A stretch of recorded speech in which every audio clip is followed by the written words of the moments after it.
instead of saying, I disagree with you on this, I've started saying, help me understand, ... Mm-hmm. And the flip side of that is when I go to ask someone, I used to ask their advice. I don't ask their advice. I ask their perspective because they get offended if I take their advice and don't do it. That's great. But instead, I need your perspective, or help me understand how you would make that decision. That's fantastic. Instead of like, you idiot, what did you do? Right. You know. Welcome to Under the Knife, the podcast where we cut into topics such as politics, life advice, and medicine, and we do this with the precision of a licensed orthopedic surgeon. I'm your host, Dr. Craig Green, an orthopedic surgeon and elected public official. Rufus, thanks for being here. You bet. Tell us, give us 1 minute on Rufus. 1 minute on Rufus. Professionally or personally? Both. Both. All right. So I live in Destrehan, Louisiana. I got 4 children. I got, she's 30, 34, a 23, and 2 12-year-olds. Oh, wow. So we spread them out. It That works runs really the well. spectrum? It works really well. So if we, got built-in babysitters, so that worked out really well for us. Been married to Lisa over 20 years. I'm sure if I can do the math on it, but it hasn't quite been 24 years. So we actually did things opposite. So we had our daughter Shelby. So my oldest is my stepdaughter, but my daughter Shelby. And then we bought a house, and then we got married. So people usually do it the other way around. Yeah. But You still have all 3, though. Oh yeah. Still have all 3. Still, yeah. So Sometimes when you get them out of order, you lose some. No. I think that's what made it work for us. But so I've been doing financial advice for 26 years. How'd you get into that space? My father's a CPA, so I went to college for accounting, and just really wasn't something that I had a real passion for.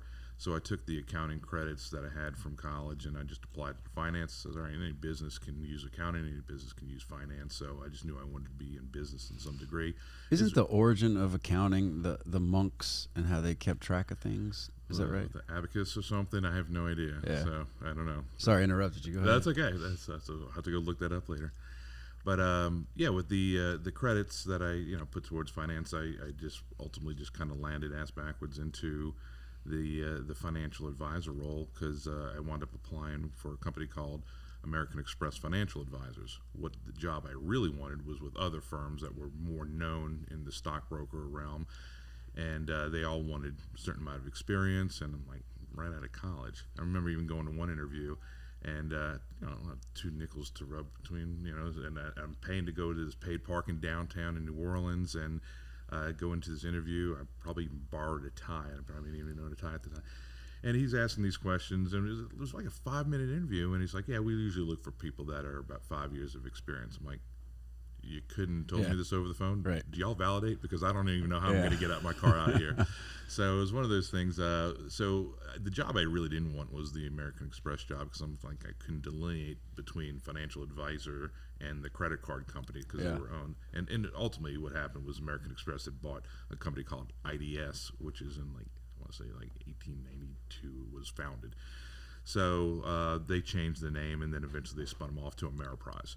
But it was because I didn't want that job. I was so relaxed in the interview. Mm-hmm. I was very kind of, I'm just telling stories from college. I'm just shooting the shit with the hiring manager, and like that Rufus, he's a good communicator. Yeah. He's a real straight shooter. So, but it turns out that was such a different company that suited me so well because of my creative mind. I didn't know who I was or who I was going to become. And I knew there were certain things that was different about me, but didn't know how to really articulate that. How did you? Let's dig that in. Mm-hmm. Dig into that. How did you find out you were creative? Because creative in the accounting space seems like not a good fit. That's what I'm saying. Yeah. And even in the financial space, like how have you been able to find and nurture that, and how has it impacted your profession? I was always was into art, building. I mean, as long as I can remember, I was borrowing my father's hammer and stealing bent nails from job sites to build clubhouses. Mm-hmm. So it was always creating.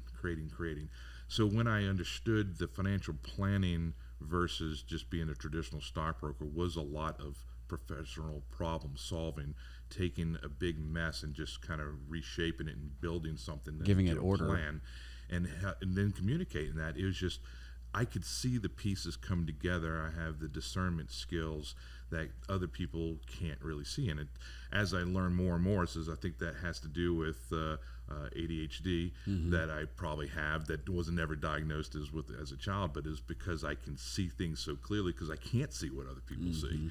And I think that's ultimately, you start nurturing that, and it was just something that I just was just very natural at it. So, and I took a lot of pride in it. And I enjoy my creations. I enjoy being significant in the lives of the clients that I serve, to where, I'm on that top 5 list of people they call if something good happens and something bad happens, right? Yeah. So yeah.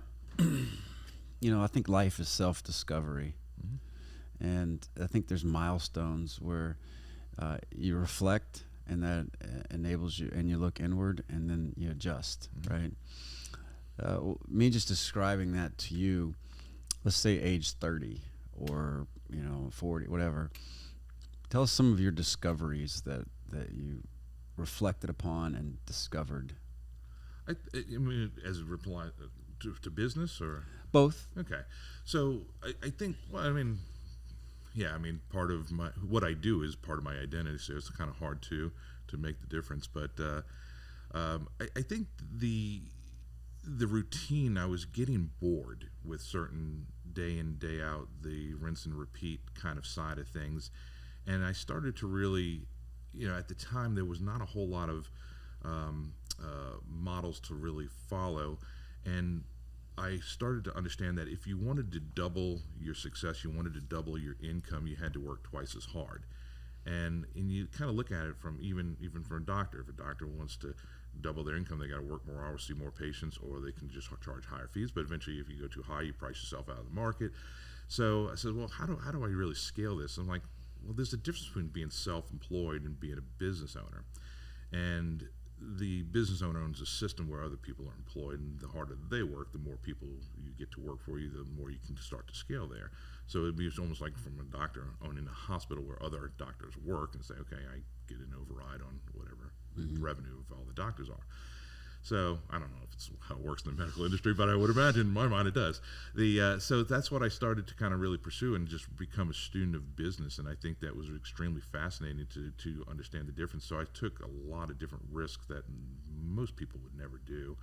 And started. But they were calculated risks. Yeah, I mean, risk of like, I want this, I don't know how to do it, so I'm just going to throw spaghetti against the wall and see what sticks, and just exactly, plug there, and just pick up the pieces and try again. And so wisdom doesn't come easily or cheaply. So God knows that's before I discovered I could get it a whole lot easier if I go read books and find coaches and mentors and model other people. So that was kind of the pivoting point of saying, so I started on this pursuit of trying to figure out, how do I become a better business owner versus becoming a better certified financial planner.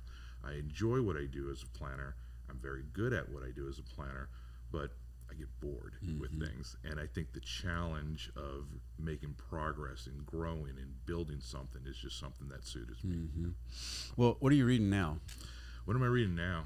Actually, the last book I just completed, I read it the second time, was The Go-Giver. And that's...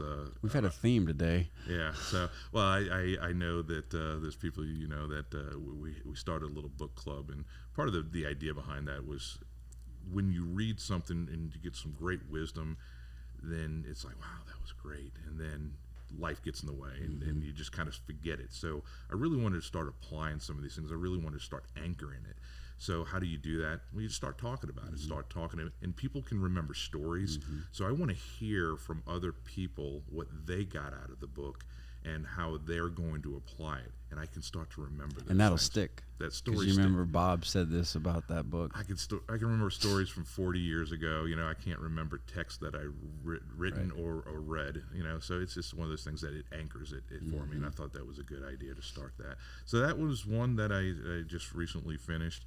But gosh, I can pull it. How do y'all pick books for the book club? That's what we're actually going to discuss. The first one we did last month was a book by Dan Sullivan called 10X is Easier Than 2X, which was mind-blowing, really was, and just a great way to think. And Ben Hardy, who co-wrote the book, did some really good work with that and pulling a lot of Dan Sullivan's teachings in that. So we started with that because I knew it was going to be such a hit, and I think everybody Let me just get your perspective on that, just to interrupt for a second. So one of my prior guests had said, 2X, you can just, and you just mentioned this, you can just work a little harder.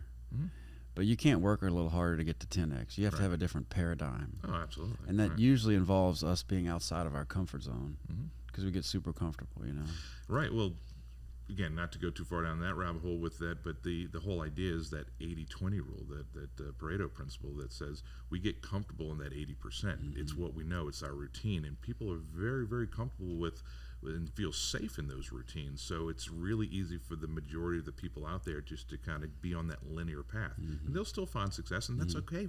And not everybody has to be a 10X person, but the person that does want the 10X, they do need to figure out what their unique ability is, what that 20% of their business is, and that's where they need to start focusing and just dismissing all the other 80%, and that's where things start to compound. I'm glad you said, too, not everybody has to do that, because that's not inside of everybody to have a 10X. And I think for, I don't want to say high achievers, but for people that are motivated to do the 10X of whatever they're doing, and I think I'm kind of that way, you're kind of that way. I think there's something about the challenge and the unknown space of creativity that draws us into that. Do you think that, or? Oh, I agree. No, look, me and my wife discuss this, and I think what makes it such a great marriage is that we're so opposite of one another, but in so many ways. And our latest discussion is our middle daughter saying, okay, is she more like me? Is she more like you? Because my wife doesn't quite understand me. She feels that I'm the kind of person that's just never going to be satisfied because there's never going to be enough. There's never going to be a finish line. And I have to constantly remind her, says, that's just how I'm wired. It says, but there's nothing wrong with me. I enjoy that. The fun and success for me is making the progress. I'm the kind of person that will reach the top of that mountain and only to get a different point of view than everybody else does. Says, well, look at all those other mountains. Right. That one looks like fun. Let's go climb that one. I'm gonna, for no other reason that it's a taller one and it looks like fun. So I'm just going to go on that pursuit. Whether I get there to the top or not. It's a journey. It is. So I really try to make sure that I stay grateful during the way, because there's so many cool things that are happening on this journey that if you're waiting to fill this void with some level of success that you reach at a finish line, it's never going to happen. So I sometimes envy, and I have to admit, I do envy the people who can be so content with less. And I don't mean that as in a pretentious or an arrogant way. It's just something that's like, they may have a secret sauce. I don't know, but it's just like their ambition is just not there. But I have to just recognize they're winning at their own story. They're winning at their own game. I would never win at their game. But then again, they're never going to win at mine. We're all playing our individual game, and I think that's where you just recognize that just some people are the way I am, some people are the way you are. How old were you think, when you discovered who you were? I'm still and could articulate it. I'm still figuring it out. No, it's really who I am. That's a tough one. I mean, it's let me answer it a different way. In college, I started to figure out there was some kind of an it factor. Just being in fraternity, being around another. Where were you group where at college? At UL. Okay. Yeah, it was USL. What fraternity? So I was in Lambda Chi Okay. Alpha. Yeah. So so I was always gravitated towards leadership and trying to rally people towards a common cause, where other people were just kind of there for the obvious reasons, right? And I'm there too. I want to have fun, but what was it about me that gave a shit more than the people that didn't? Where was this passion coming from? And I tried to uncover that. I didn't understand it. It was very difficult for me to see the potential in certain people and them not live up to that expectation. So it took many, many years to kind of understand what that it factor was. And it's really only over the last couple of years did I really understand that it is this a very low percentage of people that have that driven gene, that driven personality. Because that's how you were born.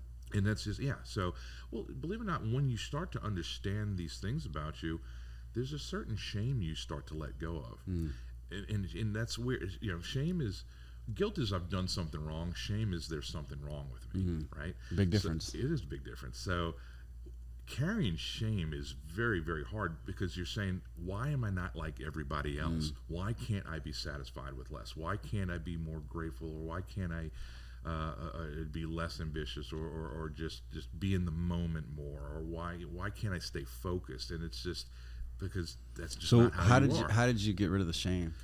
Understanding that this is you're unique. Finding other people that were like me. Yeah. I think finding my tribe, right? And I found it through, believe it or not, through the implementation of the Entrepreneurial Operating System, EOS. So, and one of the roles, some people in business call it a CEO, they call it a visionary. I'm like, interesting, visionary. Well, that sounds kind of a cool title. So you uncover that and you say, okay, visionary is not just a title, it's kind of a personality trait for me. It's basically that shiny object, that ADD kind of that FOMO gene, right? There's there's always something more. And when you can find other people, so we start having these focus groups and these different peer groups, and you start talking to other people, and they get you, man. They get you, and not only do they get you, but they energize you, they compound you. Like-mindedness. So, absolutely. So that's where you start shedding that shame that says, there's nothing wrong with these people. These are great people. And I'm not the only one. Yeah, I'm not the only one. I'm just not like the majority of people. So so that was kind of that self-discovery. So that's a beautiful story. One of the things you just mentioned too was it reminded me of the book The Gap and the Gain. Have you read that? That's a Dan Sullivan book. Yeah, so Ben Hardy co-wrote that one as well. Absolutely. So what's next on your reading list?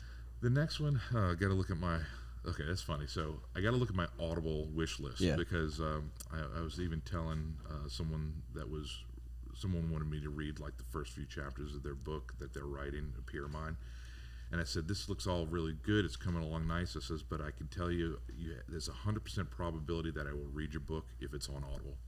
I says, I can still, to this day, count on one hand how many books I've read cover to cover. Well, it's funny.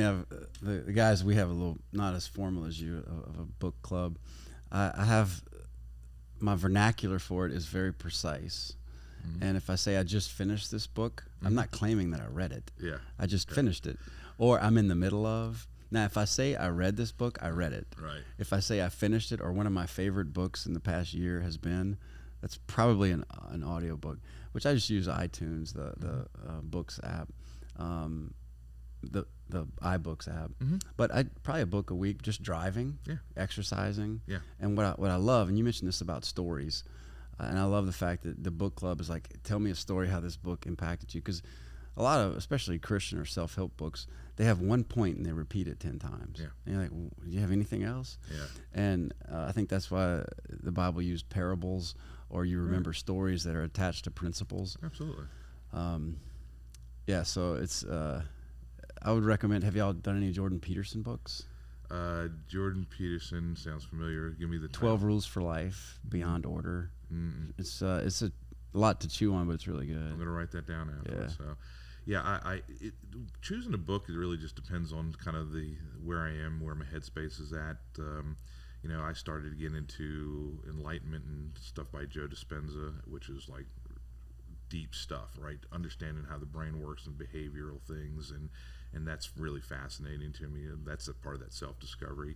Other things like The Go-Giver, for example, is just a certain frame of mind that says, give value, be your authentic self, all these great things that are just kind of sharpening the saw of things that you already know. Other things are just in the business. So, for example, I read a couple of books recently on how to build a world-class client experience. And for me, that's very important with the business right now and trying to rebrand ourselves with this client intimacy space. And so it just really depends, like I said, on the headspace. I mean, every now and then I'll read something on sales so I can go work with my younger advisors to say, okay, let's go do this. But right now I'm actually going back through and wanting to sharpen the saw on some other things. And I think that's what this book club for me is going to help out with, is to say, all right, this was really fun the first time. I want to go back and learn it again. Let's do this one. So that's going to be my bias. Well, I'll tell you, another one of my favorites is Walter Isaacson. Okay. And he's a biographer mainly. He wrote Steve Jobs, The Innovators. One of my favorites, though, is Einstein. His Da Vinci book is really good, too. Okay. But my takeaway from Einstein was that Einstein was constantly curious and willing to challenge the status quo, which I think is important in like my government role. We should kind of leave the R's and D's at the side and be curious about solutions for complex problems. But it sounds like too, at pivotal points of our lives, if you're different, you feel a shame of nonconformity. Yes. However, most of that difference is not to be anti or opposite of the majority. It's just a curiosity that gets expressed in life, right? And I think that in those curiosities is gold. Genuine curiosity. I mean, that's look. I like what you're saying. I mean, I love the idea. Einstein was a disruptor. Steve Jobs was a disruptor. Elon Musk was a disruptor. So I loved hearing about, because I remember going to New York before Uber, and I remember going to New York right after Uber, and I was so happy that they just disrupted that cab industry, right? It's like, oh, we're walking a block, let's get an Uber. It's only a couple of bucks, you know? So things like that was great for us. So when you're saying, you know, R's and D's and when in politics, it's people need to kind of identify themselves as something, and they have to take on sometimes the full identity as the only two options. And it's like, no, you don't. You know, and I'm to this. I use a Samsung Android. Why? Because it's not Apple. Now, I'll probably miss out on some great Apple experiences, but I can't stand how people identify themselves as an Apple, you know? Now, that being said, I would love to have my clients brand Waterfront Wealth Management and tattoo it on them, but like Harley Davidson was able to get it done. So, you know, I do appreciate the brand loyalty and people identifying and affiliating to a tribe, but from a standpoint of politics, it's like, because you're in this camp, because you're in this tent, therefore you have to believe what we believe. If not, then you're over here. So people will overcompensate and says, hey, and just so you know, I'm being really woke and I'm being really politically correct over here in this tent, so don't kick me out of my tribe. And it's just, I just don't have I've time experienced for it. that because, you know, I'm more of an issue person, and I think I've upset some of my party. I'm a Republican because I don't show up to an issue and turn to the party and say, what should I think about this? I'm going to do the discovery and on my own. And I think that's what makes me a conservative, is that we're willing to have critical thinking and call people out on our own ideas. And it's like Abraham Lincoln said, there's usually thesis, antithesis, synthesis. And the only way you get to a super sharp idea is to be sharpened. And that's by the dialogue that can occur for, you know, solutions around complex problems that we may have a difference of opinion on. You know, like in my office space, we have a very well-diverse group of political affiliations, and that's something that I really appreciate, the dialogue and the discussions. We don't try to engage in them too much because we don't want to get people too fired up over anything, but a lot of times I'll go in to one of my advisor, Ellen, and her office, and just say, this is what's going on. Here's kind of how I'm receiving it. This is how it's registering with me. What am I missing from your point of view? And she'll share that, and it's like, okay, that's really good, because I would not have looked at it through that lens. Well, and I like the way you approach that too, because I've implemented this in the last couple of years, and it's made the confrontations I have go much more smoothly.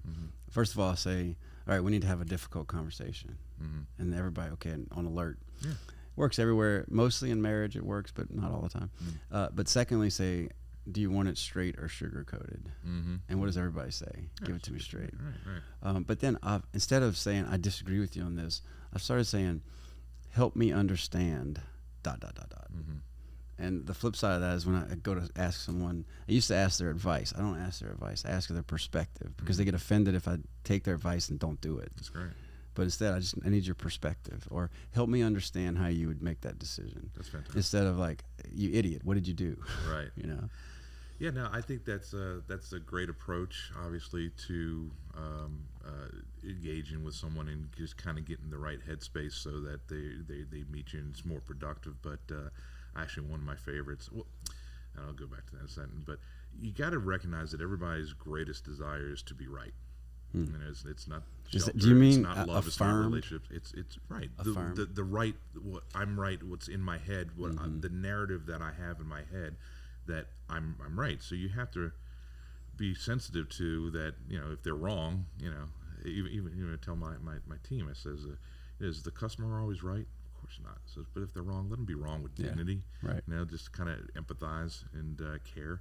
But no. So I try to approach it with what you're saying is completely true, just not truly complete. That always kind of lightens the mood a little bit. Yeah. So you're not saying you're wrong, but there's maybe some pieces that you might be missing. There. Well, you mentioned though about being right or affirmed. I've gotten a little into meditation. There's Eastern where there's a chant, and this is more. It came from the Catholic faith, centering prayer, where you spend 20 minutes a day, twice a day in silence, and it takes till about minute 12 until you feel like, wait a minute, I have this consternation of anxiety about whatever. And you can feel it in your stomach or your heart or your head, whatever. But it's coming from one of three things or places. Usually it's either an unhealthy desire for control, an unhealthy desire for affirmation, or an unhealthy desire for security, which is money.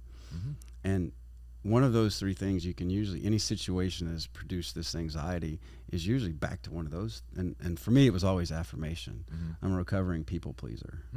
Yeah, I've recognized the type. Yeah. So that's really good. I look forward to watching this back and making some notes there, because I think that's a great perspective, because you can be usually rooted into one of those three things. But I'm learning to let go of what other people think, and that's why I said I'm recovering. I know. I'm in recovery. It's a process. It's tough, but seeking the approval of probably started with your parents, and then just move on to your peers. And I mean, that's the greatest fear that people have, is being kicked out of their community. So out of the tribe, you have to conform. I mean, that's just a basic wiring that we all have. Absolutely. Rufus, I'm so glad you came today, and let's do it again sometime, and let's keep the flow of information of books going back and forth. Yeah, I look forward to comparing notes with you there, because if anything that you feel really passionate about that you want me to read, I will promise you I will read it. Check out 12 Rules for Life and Beyond Order. Absolutely. Jordan Peterson. Will do. Great seeing you. Thanks for being here. Take care. Thank you for joining us today, and a big thank you to all of our listeners for tuning in to this surgical exploration of politics, healthcare, and life. I've been your host, Dr. Craig Green. Remember to stay informed, stay sharp, and join us next time to see which of life's topics we'll dissect under the knife.